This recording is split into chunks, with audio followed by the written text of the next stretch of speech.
Senator from Washington. Mr. President, I rise today to applaud the President's veto of legislation that would have rubber-stamped the construction of the Keystone pipeline. This legislation allowed a circumvention of federal review processes and would allow corporations not to have adhered to various environmental and safety standards that are important for the American people. So I'm glad the President is vetoing this legislation. The rules for siting cross-border pipeline are well established, and time again, TransCanada has shown that it doesn't want to play by the rules.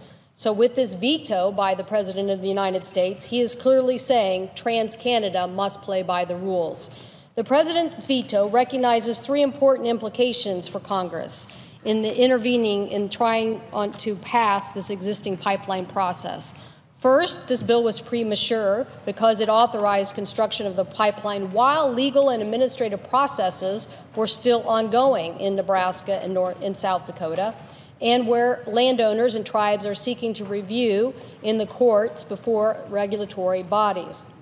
The legislation also eliminated the need for a national interest determination, which is associated with the process for this pipeline, which was a key authority for the United States government to insist on safety and environmental regulations. It is a process that should have allowed the State Department and the President to insist on pipeline safety conditions. And finally, this legislation did not address the loophole for tar sands oil companies to avoid paying for oil spill cleanup. By vetoing this bill, the President refused to throw hundreds of conditions out the window. These are things from 59 different pipeline safety conditions that would have been legally binding, but not if the legislation would have passed.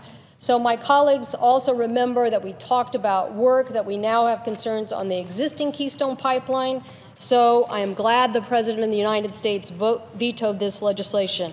I hope that we will get on to working on other important energy opportunities. I hope my colleagues will not try to override this veto, but instead focus on renewing the energy tax credits that help employ hundreds of thousands of people in various industries, from anything from solar to wind to hybrid electric vehicles, and get on to the other issues that are so important for us in talking about a 21st century energy strategy.